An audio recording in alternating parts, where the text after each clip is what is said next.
Swing That Music, a compilation of Louis Armstrong that I rescued from being thrown away. People mostly call him Louis, but in the song Hello Dolly he sings, "This is Louis, Dolly." When I was a kid there was a trad jazz revival, and acts like Kenny Ball and Akka Bilk had hit singles and did their well-rehearsed jazz improv thing on light entertainment shows.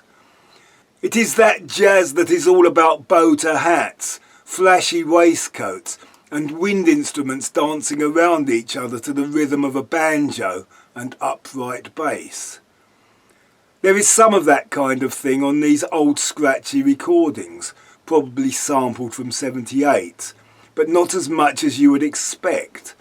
There are a lot of bluesy numbers with sung verses, one with the great singer Bessie Smith.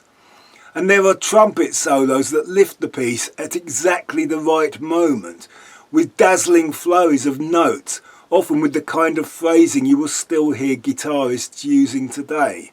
They have the energy of the revolutionary, and the earthiness of the bottom rung of a new genre yet to be intellectualised and codified.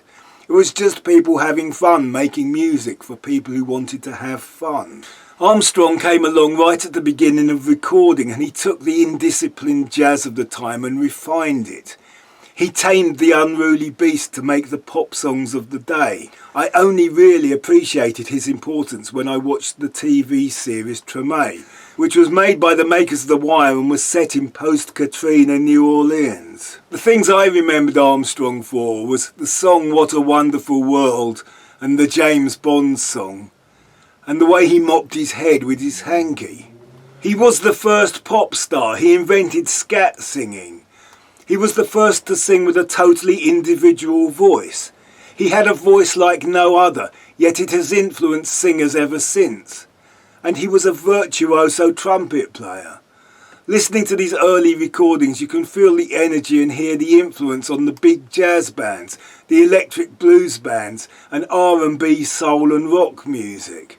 When I press my booster pedal and I hope to hit that long lunar note, that I hope will make the Electric Jam audiences take me to their hearts, I am invoking the spirit of the great Louis Armstrong.